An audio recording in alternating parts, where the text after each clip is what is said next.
Şeye dikkat et abi. Şey yok. Değişmiş olsaydı şimdi orası bitmiş, bir şey yapamamıştı. Ayağı, sağ ayak kurtuldum. Sol ayak şeyin altında cesedin. Ona göre hareket edecek. Biraz genişletmesi lazım. Sırtından tarafa gelişmesi lazım. Önce sırtını şey edelim.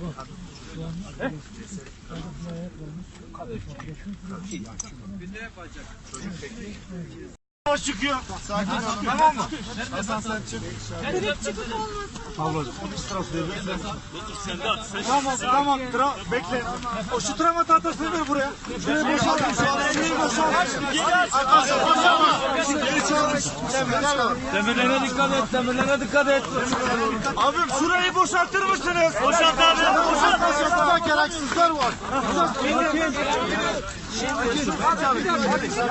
Ya Allah. Bekle, bir dakika.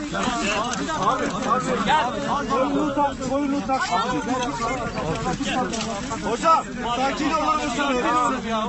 Abi yere indirin.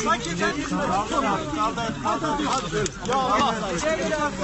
Arkadaşlar sakin olun. Düşmesin arkadaşlar. Tamam.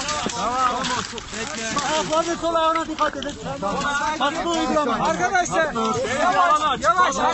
Beyler oksijeni alalım. Herkes beni dinler mi? Şurayı boşaltalım. Şurayı boşaltalım. Arkadaşlar boşalın. Boşalın. Oksijen.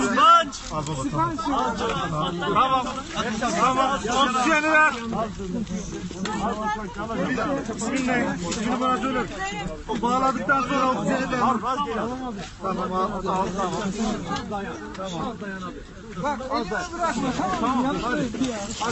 Ben de yeşiller de beyler. Yeşili bağladım. Bir şey söyleyeceğim.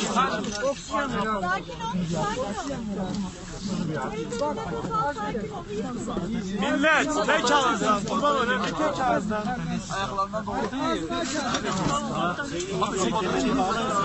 Beyler alanı açın tek ağızdan.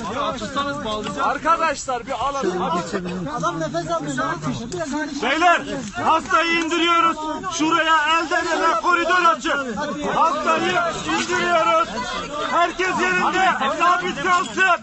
Hastayı kaldırdıktan sonra elden ele bir şekilde ambulansa transfer edeceğiz. Hadi beyler. 1, 2, 3. Kaldır. Gitme. Siz gitmeyin. Sen gitme. Beyler beni bir dinleyin. Ben de oksijen var. Oksijen var. İlerlemeyin.